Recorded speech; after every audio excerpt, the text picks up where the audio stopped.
मिल जाए मुझसे अगर माना मुझे मुझको तो मिली है, दोनों के बीच में कुछ हो गया जोड़ी है।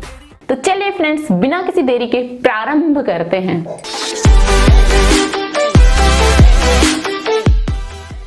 हाय फ्रेंड्स, हेलो टू एवरीवन। और इस पार्ट में हम डिस्कस करेंगे एसएसटी यानी हमारी सोशल साइंस एनसीईआरटी स्पेशल है, क्लास 7 चल रही है और क्लास 7 का पार्ट नंबर 12 है। हमारे अतीत यानी आवर पास्ट वाला टॉपिक चल रहा है, वाली बुक चल रही है। और पहला पॉइंट है हमारा फारसी दरबारी इतिहासों में सुल्तान का वर्णन अल्लाह की परछाई के रूप में हुआ है। जो फारसी दरबारी इतिहास है इसमें सुल्तान का वर्णन क्या हुआ है, अल्लाह की परछाई के रूप में हुआ है। सुल्तान इल्तुतमिश ने दहली कोहाना के एकदम निकट एक तालाब का निर्माण करवाया। जो सुल्तान इल्तुतमिश से इसने क्या किया था, दहली कोहाना के निकट एकदम एक तालाब बनवाया जिसे हूजी सुल्तानी के नाम से जाना जाता है। फारसी शब्द आबाद और आबादी में आब शब्द का अर्थ होता है पानी, और जहां पानी होगा वहां पर क्या होगी, जनता रहेगी, और उसको क्या बोला जाता था, आबाद जाना जाता था। हरमंदिर साहब स्वर्ण मंदिर में है और उसका पवित्र स्रोत अमृतसर में है। हरमंदिर साहब स्वर्ण मंदिर अमृतसर में स्थित है। 9वीं शताब्दी के प्रारंभ में राजा श्रीवल्लभ ने श्रीलंका पर आक्रमण कर सेन प्रथम को पराजित किया था। तो 9वीं शताब्दी के प्रारंभ में राजा श्रीवल्लभ ने किस पे आक्रमण किया, श्रीलंका पे आक्रमण किया था और सेन प्रथम को क्या किया, पराजित किया था। उसके विषय में बौद्ध भिक्षुक एवं इतिहासकार थम्मकीति ने लिखा है, जो सेन प्रथम के उसके विषय में जो श्रीवल्लभ के विषय में लिखा है कि सारी बहुमूल्य चीजें वह ले गया। रतन महल में रखी स्वर्ण की बनी बुद्ध की प्रतिमा और फिर मठों में रखी सोने की प्रतिमा भी ले गया। नेक्स्ट है कि हुमायूं के मकबरे में क्या है, 4 बाग है, दिल्ली में है। 1562 से 71 में तक ये चला था। कश्मीर में शालीमार बाग का सीढ़ीदार 4 बाग है और लाल महल बारी में 4 बाग को टट्टे बाग के रूप में अपनाया गया है। चोल राजा राजेंद्र प्रथम ने अपनी राजधानी में शिव मंदिर का निर्माण करवाया। किस मंदिर का निर्माण करवाया, शिव मंदिर का निर्माण कराया। उसने प्राचीन शास्त्रों से चालुक्यों से प्राप्त एक सूर्य पीठिका, एक गणेश मूर्ति, दुर्गा मूर्ति, नंदी मूर्ति और कलिंगों से प्राप्त भैरव और भैरवी की प्रतिमा, बंगाल के पालों से प्राप्त काली मूर्ति प्रतिमा, यानी जिन राजाओं को हराया था वहां से ये प्रतिमाएं उसने प्राप्त की। गजनी का सुल्तान महमूद राजेंद्र, जो गजनी का सुल्तान था वो महमूद, जो कि राजेंद्र प्रथम के समकालीन था। गजनी ने किस पे आक्रमण किया था, सोमनाथ के मंदिर पे 1024 में इन्होंने आक्रमण किया था। और अपनी आत्मकथा में बाबर ने औपचारिक बागों की योजना और उसके बनाने में अपनी रुचि का वर्णन किया। अक्सर ये बाग क्या होते थे, दीवार से घिरे होते थे, कृत्रिम नहर 4 भागों को विभाजित आयताकार अहाते में स्थित थे। और ये इंपॉर्टेंट है कि 4 बाग बनाने की परंपरा की शुरुआत किसके समय में हुई, अकबर के समय में हुई थी। सर्वाधिक सुंदर 4 बागों को कश्मीर, दिल्ली, आगरा, जहांगीर और शाहजहां ने बनवाया था। कहाँ है, कश्मीर में है, दिल्ली में है, आगरा में है, जहांगीर और शाहजहां ने बनवाया था। अकबर के शासनकाल में कई तरह के महत्वपूर्ण वास्तुकलात्मक नवाचार है। इनकी प्रेरणा मध्य एशियाई पूर्वज, कहां से मिलती है हमें, मध्य एशियाई पूर्वज तैमूर के मकबरों से ली गई है। कहां से ली गई, तैमूर के मकबरों से ली गई है। हुमायूं के मकबरे में सबसे पहली बार दिखने वाला केंद्रीय गुंबद जो बहुत ऊंचा था, ऊंचा मेहराबदार प्रवेश द्वार पिसक कहा जाता है। यह मकबरा एक औपचारिक 4 बाग में स्थित है और इसका निर्माण 8 स्वर्गों तथा हस्त विशिष्ट की परंपरा से हुआ था। नेक्स्ट आता है केंद्रीय कक्ष। इसमें क्या था, केंद्रीय कक्ष था, 8 कमरों से घिरा था। निर्माण लाल बलुआ पत्थर से हुआ है और किनारे सफेद संगमरमर के। देखिए ये ध्यान रखने वाली बात इसकी, जो निर्माण में कौन सा पत्थर, लाल बलुआ पत्थर, बट किनारे कैसे, संगमरमर के बने हैं। शाहजहां के शासनकाल में सर्वाधिक व्यक्तिगत सभा हेतु स्मारक 100 दीवाने खास और दीवाने आम थे हमारे। एक विशाल आंगन में ये दरबार चिहिल और सूतल, विशाल जो आंगन था उसमें इस दरबार को चिहिल और सूतल अथवा 40 खंभों की सभा भवन भी कहलाती थी। नेक्स्ट पॉइंट आता है कि उसका सिंहासन जिस मंच पे रखा जाता था उसे प्राय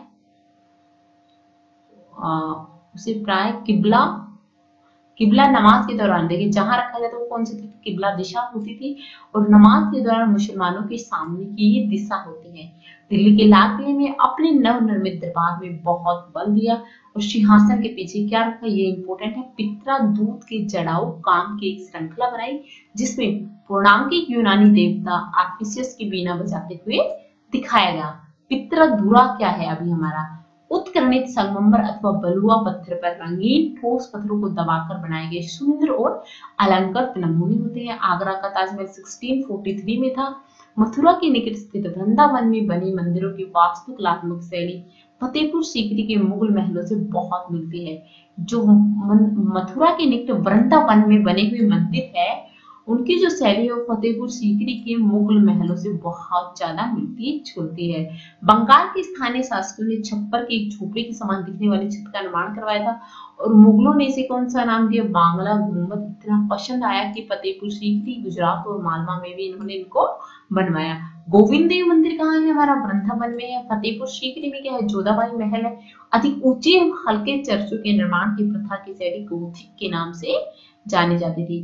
पेरिस का नाइट्रेडम चर्च है और चोल राजाओं की राजधानी तंजावुर थी, कावेरी नदी के पास में है ये। लोग नगर के वास्तुकार कंचू मल्लन राजाराज पेरुथज्जन की वास्तुकला की प्रशंसा करते हुए नहीं थकते। बहुत अच्छे क्या थे, वास्तु कलाकार थे। काशा मिश्र धातु थी जो कि तांबे और रिंग यानी रांगे टीन से बनाई जाती थी। घंटा धातु में रांगा क्या होता है, ज्यादा अनुपात में पाया जाता है। नेक्स्ट चोलकालीन काष्ठ मूर्तियां लुप्त मोम तकनीकी अपनाई जाती थी।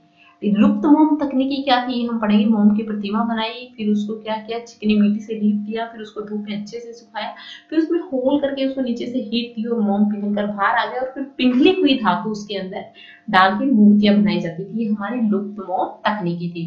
कांस्य मूर्ति कृष्ण को नाग राक्षस कालिया से काबू करते हुए दिखाया गया है। और मध्य प्रदेश के भील स्वामिनी, भीलसा और विदिशा, गुजरात में सोमनाथ, तमिलनाडु में कांचीपुरम, मदुरै और आंध्र प्रदेश में तिरुपति नामक स्थान है ये। वृंदावन कहाँ है, हमारा यूपी में है। तिरुवन्नमलाई तमिलनाडु में है। अजमेर राजस्थान में बजता है, जो कि चौहान राजाओं की राजधानी थी। ये तीनों चीजें क्या है, हमारे चौहान राजाओं की राजधानी थी। नेक्स्ट अजमेर के पास पुष्कर सरोवर है, बिल्कुल। मंडिप का क्या कहा जाता है, मंडी को कहा जाता है हाट जहाँ दुकानें और बाजार थे। व्यापार संघ को गिल्ड के नाम से जाना जाता है और सबसे प्रसिद्ध मणिग्रामम और नानादेशी क्या थे, व्यापारी थे। चेरियार और मारवाड़ी क्या है, ये समुदाय है। हिंदू बनिया और मुस्लिम क्या होते हैं, बोहरा होते हैं। लाल सागर के बंदरगाहों के पास फार्स की खाड़ी, पूर्वी अफ्रीका, दक्षिण पूर्व एशिया, चीन के इन पत्रों में कपड़े और मसाले बेचते थे। बदले में क्या मिलता है, अफ्रीका से सोना और हाथी के दांत, दक्षिण पूर्व एशिया और चीन से मसाले और टिन और मिट्टी की नीली बर्तन और चांदी लाते थे। उष्णकटिबंधीय जलवायु की वजह से हमारे देश में क्या क्या होता है, काली मिर्च होता है, दालचीनी और जायफल और सौंफ होता है। काबुल और कंधार सुप्रसिद्ध रेशम मार्ग से जुड़े हुए थे और घोड़े के व्यापार का भी ये मुख्य मार्ग था। गुलाम भी, देखिए ये वहां से क्या क्या लेके आते थे, गुलाम भी लेके आते थे। काबुल के मेवे, खजूर, गलीचे, रेशमी कपड़े और ताजे फल ऊँटों पे लाद कर लाए जाते थे और उपमहाद्वीप के अन्य भागों में उनको बेच दिया जाता था। बीदर के शिल्पकार तांबे और चांदी की जड़ाई के काम से इतने अधिक प्रसिद्ध थे कि इस शिल्प को बीदरी नाम जाना जाता है। पांचाल विश्वकर्मा समुदाय, जिसमें सुनार, कसेरे, लोहार और राजमिस्त्री और बढ़ई थे। पांचाल विश्वकर्मा समाज में ये लोग थे। इसी प्रकार सालियार और केकोलार जैसे बुनकर भी समृद्धिशील समुदाय बन गए और मंदिरों को भारी भरकम दक्षिणा देते थे। तो भारी भरकम दक्षिणा कौन से देते थे, सालियार और केकोलार देते थे। अहमदाबाद गुजरात में स्थित है।